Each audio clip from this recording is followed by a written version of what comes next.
Last year, my colleague, who was head of analytics and insights at BuzzFeed, was taking us through all of his research. He spoke of the work of Ray Kurzweil, a futurist who believes that in the next 40 years, because of Moore's law, we're going to see 1,000 years worth of technological and societal change. To put that in perspective, that is like taking someone from the 17th century, sticking them in a time machine, and just letting them loose in 2019. Now, this blew my mind. 1,000 years, that can't be right. But then I started thinking about it more, and all the rapid changes that I've seen in just my lifetime.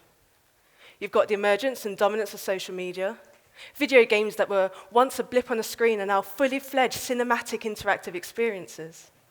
Mobile phones that can barely text are now mini handheld supercomputers. You've got cryptocurrency, virtual reality, augmented reality, internet memes and challenges that connect people across the world, and I could go on and on. At first, this daunted me, because with all this rapid change comes more and more pressure on us as people and institutions to keep up. But it excited me too, to think of all the cool things that are going to come about that I get to play with and help use to elevate the one thing that is that I like to do. And that is to tell stories, and hopefully make people smile along the way. So today I want to talk about 3 things: embracing change, making peace with what you cannot change, and most importantly, knowing when not to change in a world that expects so damn much from us. There are, of course, things that you cannot change in who you are and what you do. And these things obviously differ from person to person. However, I have come to believe that what I cannot change about myself are not my weaknesses. They are my strengths. This is me, my mum, and my cat Simba, and one of the very few pictures of me in a dress. I'm an only child, and my mum brought me up as a single parent. Now, this isn't a typical family setup, and true to the only child stereotype, I am terrible at sharing. But my mum is my absolute bestest friend and my biggest champion. And my extended family, they're more like my immediate family. And I wouldn't change this for the world. I'm from East London and a big West Ham United fan. But I also grew up in one of London's poorest boroughs. This really became apparent when I went to university, where, like many people experience, there were a lot of people who had a lot more money than what me and my mum had. And I had to work a part-time job just to cover living costs. I couldn't afford expensive art materials or print costs, or sometimes even the time. But this actually got me thinking of more creative solutions to still be able to create my visions, including how to use materials that I have around me to make props. Although there was this one time that I was trying to corrode a film tin to make it more rusty, and I almost suffocated myself with the chemicals in my bedroom overnight. So I suppose creative problem solving didn't stop me from being an absolute idiot. Anyone here dyslexic? Me too. Okay, so I'm a slow reader, I can't do directions, and I have a terrible memory. I literally have no idea how I'm remembering this talk, by the way. But it's pretty fun. I mean, how many of you can walk past Top Man and see tampon? I bet you all will now. What I initially saw as a disadvantage actually allows me to observe the world differently to everyone else, which, when in a creative industry, is pretty handy. I'm also a proud gay woman, and despite all the adversity, I am part of such a loving, vibrant, energetic, and creative community that inspires me to be me. Your point of difference is what gets you listened to, builds your empathy, and connects you with everyone else. The world would be pretty boring if we were all the same, right? So, try to make peace with what you cannot change, and learn how to make it your strength. Now, knowing when not to change, and this is a hard one. If you ask anyone who knows me, what does Antonia like? They will tell you the exact same things. They'll tell you that I love Batman, video games, comics, and movies. I just love being transported into other worlds where Cape Crusaders save the day and tombs are raided and zombies are to be run away from. All of these things here develop my love of storytelling, and I just want to make everyone else feel the exact same wonder and excitement that I get from all of these tales. As I was growing up, I spent all of my time watching Batman the Animated Series and Rocky Horror Picture Show on repeat. I was reading my uncle's old 70s Marvel comics and drawing my own comics based on my cat Simba. I was making stop-motion animations with my wrestling toys and even started to learn karate so I could recreate my favorite fighting scenes with my cousins. If I saw something cool in a film like The Matrix, I would try to use whatever materials I had around me to recreate those scenes and see how it helped me tell my story and hopefully make people around me think, damn, that was fun. But growing up, there have been, and still are, ever-growing pressures on me to change what it is that I love to do and who I am. And these pressures, they come from other people, as well as myself. When I was 19, I went to university to study graphic design, and I ended up specializing in moving image. Now, university is supposed to be where you develop and find yourself.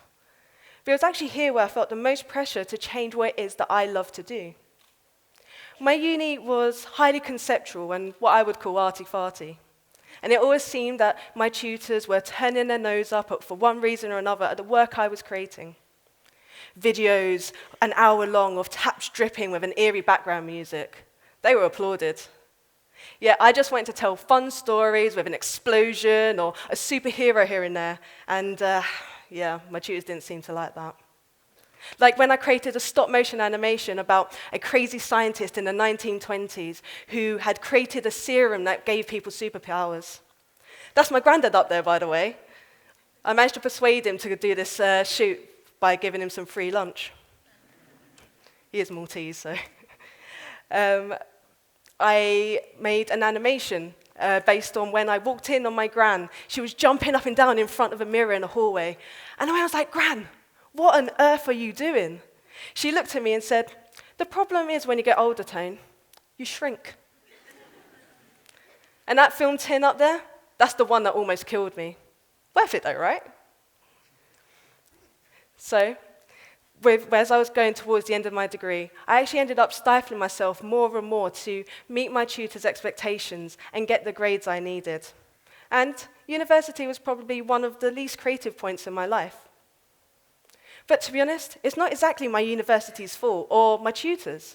Things are changing so fast that education can't keep up, and syllabuses become out of date as soon as they're written. When I graduated, I started putting pressure on myself, like most people do, to get into the creative industry. And I failed, miserably. One application after another. I remember seeing on LinkedIn that this guy I graduated with, he put on LinkedIn that he was now a creative director of a company. This set me into a panic. A creative director? I can't even get an unpaid internship. So I started comparing myself to what my peers were putting on social media, and I started applying for every job, any job that I could, regardless of if it was right for me, including a job in fashion, which I think by my standards. Why are you all laughing now? You don't know the punchline? Cheek. It was only a few years later that I actually realized that this guy had overinflated his position and just put himself down as a creative director of his own freelance entity because he too was comparing himself to everyone else and felt the pressure. This was the first time that I realized that you can't believe everything that you see on social media. However, while applying for what felt like a million jobs, I was also working a part-time job in retail. I started working on my own creative idea, which was actually an idea I had before I started university. It took my love of video games and anecdotes of London life to create a game that basically mashed up the London Underground of Super Mario. I didn't know how to code, and I still don't. So I used what I did know how to do, and that was to animate, poorly at the time. I decided to make an animation trailer to show a proof of concept, and I worked on this during my lunch breaks, after work, and weekends. For a good couple of years, I went on a proper old roller coaster of a journey trying to get a job in the creative industry. I ended up as a runner in a post-production house when I decided one day I wanted to get into film. That was easily the worst job I've ever had. And I used my annual leave to take on unpaid internships. I was rejected constantly for jobs, and, well, I ended up crying in my mum's kitchen more times than I can remember. And at one point, I was made redundant. But during all this, I kept on going with my animation, my game idea, because it kept me sane. And it just felt bloody good to be doing something that I enjoyed. And during this, I taught myself how to properly animate using YouTube videos and illustrate in retro 8-bit, because it just brought all that nostalgia that I had the first time I picked up a Sega Mega Drive controller. I finally finished Rush Hour. I published this video online, tweeted it out a bunch, and it really took off. A few online publications wrote about it, including some website that I'd never heard of before called BuzzFeed. I was really, really happy and proper stoked. Then, a few weeks later, I got an email from BuzzFeed commissioning me to create some 8-bit animations for them. I jumped at this chance. The first 2 posts, yeah, they did okay. And then I hit my big break. I created the 14 most brutal deaths in Game of Thrones in 8-bit, using my newfound love of pixel art and my obsession of Game of Thrones. Spoiler alert, by the way. This went viral in the UK, across Europe and US, and landed me my first professional role at BuzzFeed. Now, this was 5.5 years ago, and yes, I still am at BuzzFeed. On reflection, not getting all those jobs that I thought I so desperately needed and wanted was a blessing in disguise, because it allowed me to keep pursuing what it is that I love to do, and in return, attracted more and more of what I enjoyed into my life. And at BuzzFeed, I've been able to do exactly that. I've now developed my own 8-bit style. I've mashed them up with various other loves of mine. This kind of work wouldn't have been accepted when I was at university or at the various traditional design agencies that I applied to. And I realized that just because the things that you enjoy are not well regarded in one place doesn't mean it's wrong. It just means that you're in the wrong environment, and that is changeable. And I haven't stopped learning. I'm constantly adapting and evolving the work I do to keep up with all the current trends that are going on. So I don't just do 8-bit anymore. I've now made interactive games on Instagram stories. And I've photographed miniature love stories using Serial and recreated famous portraits using the Google Pixel. I've directed, and I still do, travel and entertainment videos. And I also once trained as a stunt woman for the day for an insurance brand, which was quite a highlight of mine. What's really crazy is that I'm working on things that weren't even things a few years ago. Take Tasty, for example. Tasty is the biggest food network in the world and Facebook's #1 content publisher. Do you know how it started? It started by someone at BuzzFeed seeing a viral video of a watermelon being sliced into pieces and thinking, hang on, why do people like this? And then through loads of experimentation and trial and error of trying to find what makes the most engaging piece of content on Facebook, came up with these top-down recipe videos that have taken the world by storm. I lead Tasty in the UK now, which is a far cry from my 8-bit animation, I'll tell you that. But it's kind of funny how similar and all the different skills I've picked up along the way kind of fall into place. To me, these recipe videos are very much like telling a story, taking a person on a journey to create delicious food with a bit of suspense and intrigue, and sometimes a bit of drama when a bit of flour falls over the side. The attention to detail that I need is very similar to going frame by frame when I'm making one of my animations. And what's even weirder is that the pace and the movement of the action is really similar to when I was doing karate. It's weird how you can connect the dots, right? The best way I have learned to embrace change is to be curious.